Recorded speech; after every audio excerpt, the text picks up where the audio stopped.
আপনারা হয়তো আমার সম্পর্কে একটা কৌতুক শুনিছেন। আমি শিওর আমি নাকি জামাত ইসলামের কাফের শাখার আমির। আমার হেটাররা আমাকে এইভাবেই ডাকে মাঝে মাঝে। আগে আওয়ামী লীগ আর বামেরা ডাকতো, এখন বিএনপি ওয়ালারও ডাকে। কিছুটা বিদ্রুপ থাকলেও এটা আমার হেটারদের অসহায়ত্ব এক ধরনের। আগে শুধু আওয়ামী লীগ, বাম আর ইন্ডিয়ার শত্রুতা মোকাবেলা করতে হইতো, এখন শত্রুর তালিকায় যুক্ত হয়েছে ফন্দের আলো, দিল্লি স্টার, আর্মির দুর্বৃত্ত জেনারেলরা, শহীদুল আলমের মতো সুশীল, ডেভিড বার্গম্যানের মতো বিদেশি সাংবাদিক, আর বিএনপির পুরা র্যাঙ্ক অ্যান্ড ফাইল। আলহামদুলিল্লাহ, শত্রুরাই আমার ক্ষমতা বাড়াই দিচ্ছে। আমার শত্রু ভাগ্যকালে ঈর্ষণীয়। শত্রুরা যখন আপনার বয়ানের জবাব দিতে পারে না, তখন সে আপনার এই ক্যারিকেচার বানাইতে চায় অথবা ধ্বংস করতে চায়। তাই পরিষ্কার করে বলি যে আমি তো মুসলমানরা জানেন, আমি বলি আমি বাংলাদেশি হিন্দু।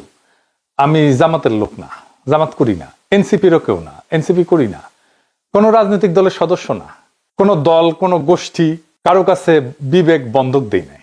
আমি আসছি বামপন্থী রাজনীতি থেকে। বাম রাজনীতির মধ্যে আমার রাজনৈতিক শিক্ষা বাইরে ওঠা। আমি এর ইতিহাস জানি, এর লড়াই জানি, তার সাহস জানি, তার দুর্বলতা জানি, তার ভীরুতা জানি, তার ব্যর্থতা জানি, বিশ্বাসঘাতকতাও জানি।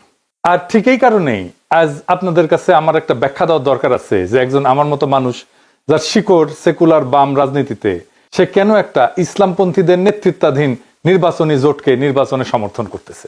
এর উত্তর আদর্শ না, ধর্মও না, এবং এটা কোনো ধান্দাবাজিও না। এর উত্তর হইল জুলাই। প্রশ্নটা হইল, জুলাই বেঁচে থাকবে নাকি জুলাইকে কবর দেওয়া হবে? 12 ফেব্রুয়ারি বাংলাদেশে এমন একটা নির্বাচনের মুখোমুখি যেটা তার ইতিহাসের সবচেয়ে গুরুত্বপূর্ণ নির্বাচনগুলোর মধ্যে একটা। এটা কোনো রুটিন নির্বাচন না, কোনো দল বনাম দলের লড়াই না। এটা একটা যুগান্তকারী সিদ্ধান্ত নেওয়ার নির্বাচন। এই দেশের ভবিষ্যৎ কোন দিকে যাবে আসলে, সেই সিদ্ধান্ত নেওয়ার নির্বাচন। আমরা আজ এমন সন্ধিক্ষণে দাঁড়ায় আছি, একটা পথ আমাদের পিছনের দিকে নিয়ে যাবে। দুর্নীতি, ফ্যাসিবাদ, চাঁদাবাজি, ধান্দাবাজি, পরিবারতন্ত্র আর অলিগার্কদের সেই পুরানো বন্দোবস্তের শাসনের দিকে। এমন এক অর্থনীতির দিকে যার ভিতরে লুটপাট আর অদক্ষতা ছাড়া আর কিছু নাই। তারা আমাদের নিয়ে যাবে এমন এক রাষ্ট্রের দিকে যার প্রতিষ্ঠানগুলোর উপরে মানুষের আর বিশ্বাস নাই। আপনারা দেখতেছেন না, আই হ্যাভ এ প্ল্যান বলে তাদের আয়ত্তের মধ্যে থাকা বেস্ট মেধাগুলোকে দিয়া যে প্ল্যান জাতির সামনে হাজির করেছে, সব কয়টা ফালতু, 2 পয়সার দাম নাই। যাদের দিয়ে প্ল্যান দেখাইছে ওরা জিন্দেগিতে একটা কোম্পানির প্ল্যান করে নাই। রাষ্ট্রের জন্য প্ল্যান তো দূর কি বাত, রাষ্ট্রের জন্য প্ল্যান বানাইতে আসছে। শখ কত কুজার হয়েছে, চিত হয়ে শোয়ার শখ। বাঙ্গুল্যান্ডারে খুব ইন্টারেস্টিং জিনিস দেখবেন, সব ভালসুনগুলো নিজেদেরকে বহুত তালেবার হিসেবে ভাবছে। এতদিন ধরা খাইতো না, এখন সকাল সন্ধ্যা ধরা খায় আমার কাছে। তাই ফরিদপুরে সোয়াবিন চাষ পায়, দিনাজপুরে আমের এক্সপোর্ট করতে চায়, নীলফামারীতে মেডিকেল কলেজ বানাইতে চায়, কুমিল্লায় ইপিজেড বানাইতে চায়, এভারকে এর সরকারি হাসপাতালে রোগীর ডায়ালাইসিস করাইতে চায়, কারণ এভারকে এর সারপ্লাস ক্যাপাসিটি আছে। আর 12,000 কোটি টাকা বাজেট দিয়ে সারা দেশের মানুষকে ফ্যামিলি কার্ড দিতে চায়। এই হইতেছে plan. I have a plan. বাংলার লুথার কিং, ও বাংলার লুজার কিং হবে। আর কার্ডের পরে কার্ড, তাও নাকি সব বেস্ট ব্রেন নিয়ে এসব বানাইছে। শুনেছেন, গতকালকে শুনেছিলাম, আজকেও আবার শুনেন, কারণ ওকে ধরিচ্ছি, দাঁড়ান শুনেন। বেশ অনেক মাস ধরে গুরুত্বপূর্ণ সব আপনার বিষয়গুলোতে জনাব তারেক রহমান বড় বড় আপনার টাস্ক ফোর্স টিম তৈরি করেছেন। হেলথ সেক্টর বলেন, এডুকেশন সেক্টর বলেন, এডুকেশনটার সাথে আমি নিজেই অতপ্রতভাবে জড়িত ছিলাম। আরো অনেকগুলো সেক্টরে গুরুত্বপূর্ণ টিমস তৈরি করেছেন পুরো ওয়ার্ল্ড, বাংলাদেশের যারা বেস্ট বিশেষজ্ঞ আছেন তাদেরকে নিয়ে। এই সেক্টরগুলোতে আমরা কিভাবে উন্নয়ন আনতে পারি এবং বিশ্বমাপে কম্পিটিটিভ আমরা হতে পারি, তো সেই জায়গা থেকে উনার বৃহত্তর প্ল্যান আছে। এটা আমি আপনাদেরকে পরিষ্কার জানিয়ে দিচ্ছি, উনার বৃহত্তর প্ল্যান আছে। শুনেছেন তো, টাস্ক ফোর্স করে এই সমস্ত বানাইছে। তাই রহমান, আপনার এই প্ল্যান তো কোনো মাঝারি সাইজের কর্পোরেটের ইন্টার্নকে দিলে করে দিতে পারতো, এসে ভালোভাবে করে দিতে পারতো, অনেক কম সময় করে দিতে পারতো। এই যদি আপনার বেস্ট ব্রেনের প্রোডাকশন হয়, তাহলে খবর আছে, আপনারও খবর আছে, দেশেরও খবর আছে। ইশতেহার ঘোষণা করেছে না বিএনপি, এই ইশতেহার যে লিখিছে সেও ফাঁকিবাজ, যাদের দিয়ে লিখাইছে প্রত্যেকটা ফাঁকিবাজ। 2001 সালে বিএনপির ইশতেহার থেকে চোথা মারিছে। সেই একই মনোরেল চালু করবে, বস্তিবাসীদের জন্য আবাসন করবে, কলকারখানায় নিরবিচ্ছিন্ন বিদ্যুৎ সরবরাহ করবে, বেকার ভাতা দিবে, ন্যায়পাল নিয়োগ দিবে। এইসব কিন্তু 2001 সালের ইশতেহারে ছিল, আবার দিচ্ছে। এখন বুঝিছেন তো, এগুলো করবে না। 25 বছর আগে তো কইছিলেন, তারপর তো ক্ষমতা আসছিলেন, তাই না? করেন নাই কেন এগুলা? প্রতিশ্রুতি দিছিলেন, করেন নাই কেন? কেউ জিগায় না, উত্তরও দিবে না, উত্তর তার জানাও নাই। এই যে প্রতিশ্রুতি দিচ্ছে, ইস্তেহারে নানা কথা লিখছে, এগুলো কিছুই করতে পারবে না, করবেও না। আচ্ছা আসেন আমরা এক্সাম্পল হিসেবে আঙ্কেরে প্রিন্স ববি হাজ্জাজের আমলনামা দেখি। দেখা দরকার কারা বিএনপির হইয়া ভোটের মাঠে নামছে। ওইকে জানেন, ও বাপের নাম মুসা বিন শমসের, বাংলাদেশের সবচেয়ে ধনী ব্যক্তি, এতই ধনী যে তারে নিয়ে ডকুমেন্টারি হয়, তারে প্রিন্স বলে ডাকে বিদেশিরা।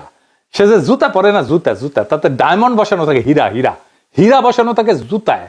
মেনে মেনে করছি না, দেখেন। Every day I wear diamond shoes. I'm fed up. So maybe one day. You get a bit. Have you ever, worn your diamond shoes and then stepped in, something really disgusting? দেখেছেন তার জুতা ঘড়ি রাখার জন্য কত বড় বড় বাক্স, সেগুলো আবার টেনে নিয়ে আসে কত লোক। দেখেন সব ব্র্যান্ডেড ঘড়ি, রোলেক্স কোম্পানি ঘড়ি আর কিবা কিবা কোম্পানি ঘড়ি, নামও জানি না সবগুলার। দেখেন নিজের হাতে খায় না, খাওয়াই দিতে হয়। দেখিসাও নেকু রে নেকু, ডুডু খাও ঢেকু ঢেকু, হ্যাঁ মুখ মুছে দিচ্ছে। দেখিছেন, দেখেন সেই মুখ মুছে দেওয়ার জন্য পিছে দাঁড়ায় আছে কতজন, দেখেন দেখিসাও। ওই আগে সুসে কিনা নিজে নিজে, আমার সন্দেহ আছে। এটা নারীর ক্ষমতায়ন, খাওয়ার টাইমে পিছে দাঁড়ায় থাকবি আর মুখ মুছে দিবি বড় লোকের। এটা কর্মজীবী নারী নাকি এটা দাসত্ব, নাকি এটা সম্পদের অশ্লীল প্রকাশ? এইটাকে সে কেমনে কামাইছে জানেন? অস্ত্র ব্যবসা কইরা। জি জি জি ঠিকই শুনেছেন, অস্ত্র ব্যবসা কইরা। তার পলা হইতেছে ববি হাজ্জাজ। সালাম কেমনে দিতে হয় সেটাও শিখে নাই। দেখেন বছরে সালাম দেয় না, নির্বাচন যখন আসে হায় রে সালাম, সালাম দিতে দিতে আসসালামু আলাইকুম, এই এত সময় বলবে কতক্ষণ, খালি কয় চালকুম চালকুম, তাড়াতাড়ি হয়ে যায়। এই সুপার রিচের পোলার ক্যান্ডাস দিতে সে খাইছিল, কারণ ওর বোনের বিয়ে দিছে শেখ সেলিমের ছেলের সাথে। এবার বুঝেছেন তো রসুনের সব এক জায়গায়, বুঝেছেন তো এইটাই সেই এলিট এস্টাবলিশমেন্ট, সবগুলা কি এক জায়গায় বান্দা। এই সম্পদ রক্ষা করা লাগবে না, তাই রাজনীতি। হাসিনার বিরুদ্ধে রাজনীতি করছে যেন দুঃসময় বেআইরে প্রোটেক্ট করতে পারে। আওয়ামী লীগের রাজনীতিতে তারেক রহমান তো এমনিতে আনতে চায় না, এই যে এগুলোর জন্য আনতে চায়। এই ববি হাজ্জাজের বাসায় আপনি ঢুকতে পারবেন? ঢুকতে দিবে আপনারে? পারবে না।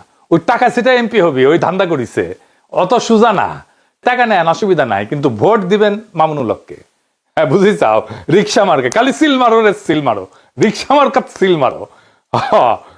যে আপনার স্বপ্ন জানে, কল্পনা জানে, দুঃখ জানে, বেদনা জানে, যে সত্যিকার অর্থে আপনার প্রতিনিধি হইতে পারে।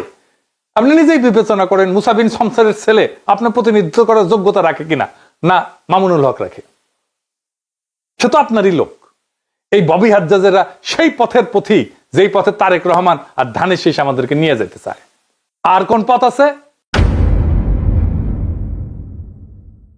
আর একটা পথ আছে, যেই পথ সামনে যায়, ভবিষ্যতের দিকে যায়, জাতিকে ভবিষ্যতের দিকে নিয়ে যায়, একটা নতুন সময়ের দিকে নিয়ে যায়, যেখানে জুলাইয়ের চেতনা বেঁচে থাকে, জুলাই জিন্দা থাকে এবং জনগণের স্বপ্নের রাষ্ট্রের বদলের দাবি জুলাইয়ের চেতনা বাস্তবায়িত হয়। আজ তো জুলাই নিজেই ঝুঁকিতে আছে, জুলাই বিপ্লব আর জুলাই যোদ্ধারা। আজকে প্রশ্ন, আমরা কি জুলাইকে কবর দেব, না আবার পুরনো ব্যবস্থার কাছে আত্মসমর্পণ করব? নাকি বড় লোক রাজনীতিবিদ, লুটেরা, ব্যবসায়ীর দুর্নীতিগ্রস্ত আমাদের লুটপাট অব্যাহত থাকবে? নির্বাচনের দিন যতই ঘনায় আসতেছে সব দলই অনেক ভালো ভালো কথা কইছে, তাই না? তাদের বক্তব্যগুলো শুনলে মনে হয় বাহ কি চমৎকার কথা, একই ভাষার কথা। তারা কি করছে, কে বেশি বিপজ্জনক, কে বেশি অযোগ্য, কাকে বিশ্বাস করা যায় না, কে সেই 1971 স্বাধীনতার বিরোধিতা করেছিল, ওরে বাপ রে, এই গানই ফাঁদ। নির্বাচনের আগে ভালো কথা বলা খুবই সহজ। পুরুষ মানুষের কুরকুরে উঠলে বউরে কয় না, দেখিছো কত সুন্দর চাঁদ উঠিছে, উনকে আর কি। ইলেকশন আসলে যত সার্কাস শুরু হয় রাজনৈতিক দলগুলায়, কিন্তু নাগরিকদের কাজ হচ্ছে প্রশ্ন করা।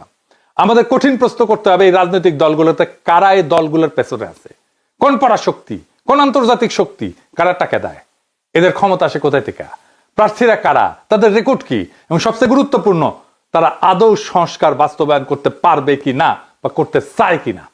এই জায়গায় একটা কথা খুব পরিষ্কার করে বলা দরকার, এই নির্বাচন আদর্শ বনাম আদর্শের লড়াই না, এটা ধর্ম বনাম ধর্ম নিরপেক্ষতার লড়াই না, এটা আসলে স্টেট ক্যাপচার বরং স্টেট রিপেয়ার, এইটার লড়াই। রাষ্ট্র ক্ষমতা দখল করে লুটপাট আগের শাসন চালানো আর রাষ্ট্র পুনর্গঠনের লড়াই, এই দুইটা জিনিস।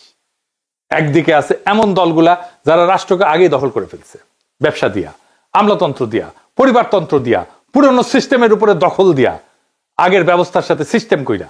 তাই তারা বলে হাসিনা না আসলেও হাসিনা পোলামাইয়া আসতে পারবে রাজনীতিতে। বাহ, চমৎকার। এই জন্য আমাদের বাচ্চারা রক্ত দিছিল, এই জন্য আমরা লড়াই করে ফেসিবাদ উৎখাত করছি, এই জন্য এত কষ্ট করছি আমরা। আর অন্যদিকে আছে এমন এক শক্তি যাদের এখনো পুরনো সিস্টেম খায়া ফেলায় নাই, দলের মধ্যে চোর ডাকাত লুটপাটকারী নাই, যাদেরকে প্রোটেক্ট করতে হবে ওই দলদেরকে। তাই রাষ্ট্রকে মেরামত করার হিম্মত আছে তাদের। বিএনপি আসলে কি একটা? বিএনপি আর একটা কম শক্তিশালী আওয়ামী লীগ, কম বুদ্ধিমান আওয়ামী লীগ, কম সংগঠিত আওয়ামী লীগ। বিএনপি আওয়ামী লীগের মধ্যে দলের কম্পোজিশন, তার শ্রেণী চরিত্র, এটার মধ্যে কোনো তফাৎ নাই। বিএনপি একটা গভীরভাবে দুর্নীতিগ্রস্ত দল, গভীরভাবে দুর্নীতিগ্রস্ত দল। আর দলের লোকেরা তারেক রহমানের চাকর বাকর। আপনারা জিজ্ঞেস করেন তারেক রহমানের কিভাবে চলে, মানে সংসার চলে কিভাবে, মির্জা ফখরুলের সংসার চলে কিভাবে, জিজ্ঞেস করেন কই থেকে আসে। তারা রাজনীতি করতে আসে নাই, আসতে ধান্দা করতে। তাদের দেশকে নিয়ে কোনো মহৎ স্বপ্ন নাই। থাকলে হাসিনার আমলে জান প্রাণ দিয়ে লড়াই করতো, করে নাই। তারা আওয়ামী লীগের থেকে আলাদা না, একই জিনিসে তৈরি। আওয়ামী লীগ বিরিয়ানি হইলে বিএনপি তেহারি। ভাত পচলে খাওয়া যায়, বিরিয়ানি তেহারি পচলে খাওয়া যায় না। এই দুটোই পচা জিনিস।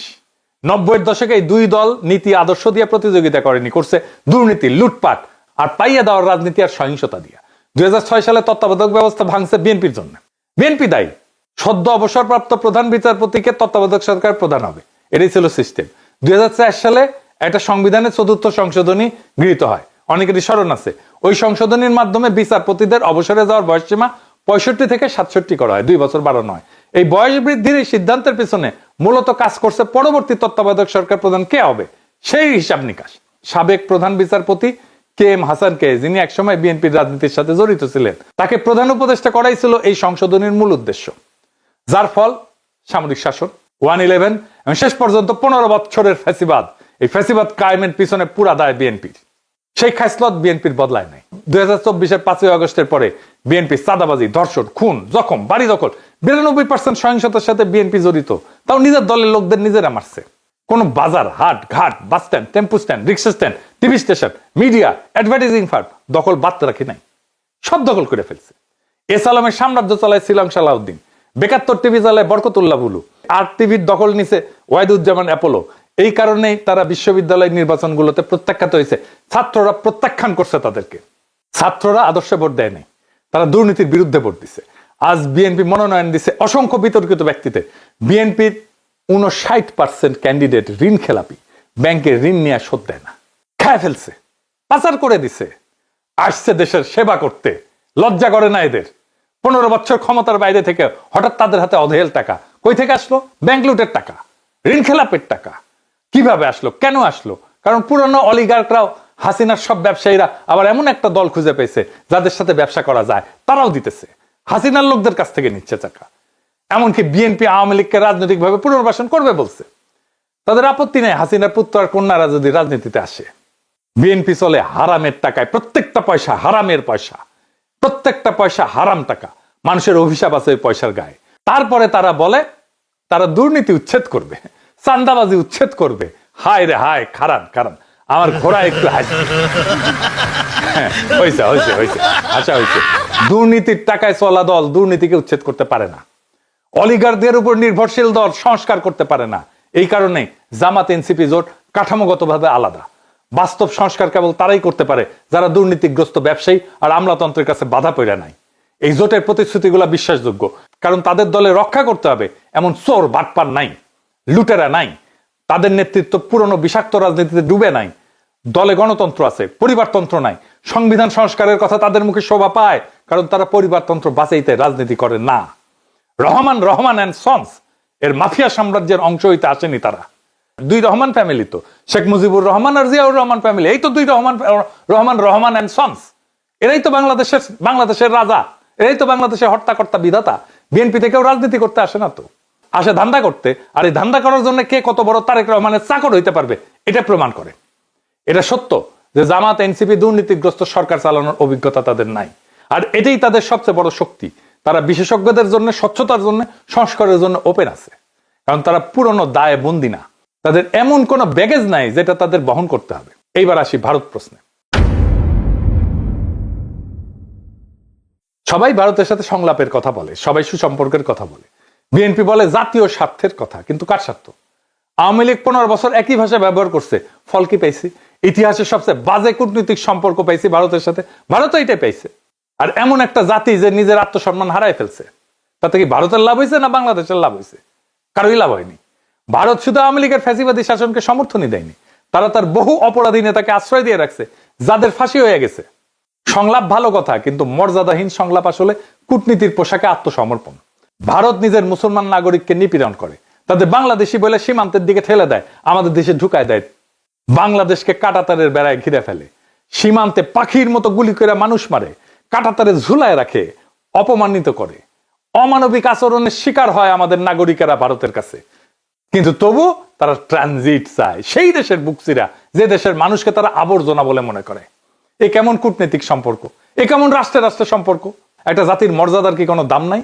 এই জায়গায় জামাত, এনসিপি জোট এবং জুলাইয়ের যোদ্ধারা পরিষ্কার, আগে মর্যাদা, সংলাপ পরে। এখন পশ্চিমা আর বাঙ্গি সুশীলদের ভয়গুলার কথায় আসি। নারীর অধিকার, সংখ্যালঘুর অধিকার, ইসলামী রাষ্ট্র হইতেছে কিনা, শরিয়া আইন আসতেছে কিনা, এই উদ্বেগগুলা বাস্তব এবং এগুলোকে উড়ায় দেওয়া যাবে না। বাংলাদেশ গভীরভাবে ধর্মপ্রাণ দেশ।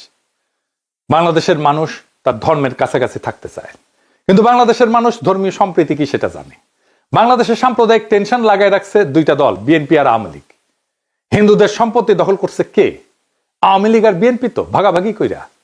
আওয়ামী লীগ বেশি করছে, বিএনপি একটু কম করছে, কিন্তু ভাগাভাগি করে করছে। এটা ডেটার কথা, বানায় বানায় বলা কথা না। বাংলাদেশে যতগুলো হিন্দুদের উপর আক্রমণ হয়েছে সবগুলোতে আওয়ামী লীগ এবং বিএনপি স্থানীয় লোকজন ছিল। আমি বলতেছি, দায়িত্ব নিয়ে বলতেছি, প্রত্যেকটা ঘটনার দেখায় দেওয়া যাবে, অঙ্ক কষে দেখায় দেওয়া যাবে। আপনি একটাও ঘটনা দেখাইতে পারবেন না যে এখানে জামাতের লোকজন যুক্ত ছিল। এই আওয়ামী লীগ আর বিএনপির মূল লক্ষ্য হচ্ছে বাংলাদেশের সংখ্যালঘু সম্প্রদায়কে, বিশেষ করে হিন্দু সম্প্রদায়কে নিজের স্বার্থে ব্যবহার করা, নিজের হীন রাজনৈতিক স্বার্থে ব্যবহার করা। দেশে থাকলে ভোটটা তার, ইন্ডিয়া পালাইলে জমিটা তার। এইবার সাধারণ হিন্দু সম্প্রদায় জায়গা মতো ভোট দিয়ে দিবে, সিল মারো রে সিল মারো। এনসিপি জামাত তাদেরকে পূর্ণ মর্যাদায় নাগরিক হিসেবে ট্রিট করবে। তারা সিদ্ধান্ত নিয়ে ফেলছে, ইলেকশনের দিন তাদের বুঝতে পারবেন। এবং এর ফল যেটা হবে, বাংলাদেশের সংখ্যালঘু সম্প্রদায় বাংলাদেশের 55 বছরের ইতিহাসে যেমন আজাদির সুখ পায় নাই, সেই আজাদির সুখ, সেই আজাদির স্বপ্ন তাদের পূরণ হবে। এইটা তারা পাইতে যাইতেছে এই জামাত এনসিপির শাসনে। লিখে রাখতে পারেন, গত 15 বছরের দমন বাংলাদেশের ইসলামী নাম পরিচয় মুছে দেওয়ার চেষ্টা করছিল, পারে নাই। ক্ষোভ বাড়াইছে, ইসলামী পরিচয়ের ঝান্ডার নিচে মানুষ সংগত হয়ে দাঁড়াইছে। যদি এবার মানুষের আকাঙ্ক্ষাকে বাধা দেওয়া হয়, ইসলাম ঠেকানোর নামে, ইসলামী রাষ্ট্র ঠেকানোর নামে গণরায়কে যদি প্রতিফলিত হইতে না দেওয়া হয়, তাহলে বাংলাদেশ একটা দীর্ঘমেয়াদী রক্তাক্ত সংঘাতের দিকে যাবে, যা আমাদের কারোই নিয়ন্ত্রণে থাকবে না। এই নির্বাচন ধর্মীয় আইন চাপানোর জন্য না, এটা এমন একটা জোট গঠনের প্রশ্ন যারা জুলাইয়ের সংস্কার আকাঙ্ক্ষা সম্পন্ন করতে পারে। নারীর অধিকার, সংখ্যালঘুর নিরাপত্তা, সংবিধানের সীমার উপরে কোনো আঘাত সহ্য করা হবে না। পরিষ্কার, প্লেন অ্যান্ড সিম্পল। আমরাই ঢাল হয়ে দাঁড়াবো। আজ আমাদের সামনে সিদ্ধান্ত স্পষ্ট। দল বনাম দল না, স্লোগান বনাম স্লোগান না, বরং দুর্নীতিগ্রস্ত অতীতে ফেরা নাকি জুলাই যা শুরু করছিল তা সম্পন্ন করা, এটাই এখন প্রশ্ন। জুলাই শুধু প্রতিবাদ ছিল না, জুলাই ছিল এক ঘোষণা। দেশের নাগরিক কারো প্রজা না, মর্যাদা দর কষাকষির বিষয় না, ক্ষমতা জনগণের কাছে জবাবদিহি করবে। বাংলাদেশ কোনো পরিবারের জমিদারি না। জুলাইয়ের প্রতি দায়বদ্ধতা, মর্যাদার প্রতি দায়বদ্ধতা, সংস্কারের প্রতি দায়বদ্ধতা, এগুলো কোনো বিমূর্ত ধারণা না। এইগুলা প্রত্যেকটা বাংলাদেশী নাগরিকের আজাদির ভিত্তি। দুর্নীতি থেকে আজাদি, ভয় থেকে আজাদি, পরিবারতন্ত্রের নিগড় থেকে আজাদি, সাদাবাজি থেকে আজাদি, অপমান থেকে আজাদি, দেশকে ধান্দার লুটপাটের জায়গা ভাবা এই রাজনীতি থেকে আজাদি। আজাদি মানে ভিক্ষার রাজনীতি না, যে আমাকে কার্ড ধরায় দেবে আর মাসে মাসে খয়রাতি দিবে। আজাদি মানে রাষ্ট্রের কাছে হাত পেতে থাকা না। আজাদি মানে নাগরিক হিসেবে মাথা উঁচু করে দাঁড়ানো। নারী, পুরুষ, সংখ্যালঘু, সংখ্যাগুরু আইনের সামনে সমান। বাংলাদেশের রাষ্ট্রের সামনে, সংবিধানের সামনে সবার অধিকার সমান। নিজের মর্যাদায় নিরাপদ।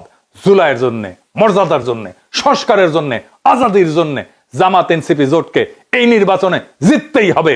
এর কোনো বিকল্প নাই। ইনকিলাব জিন্দাবাদ, আজাদি জিন্দাবাদ।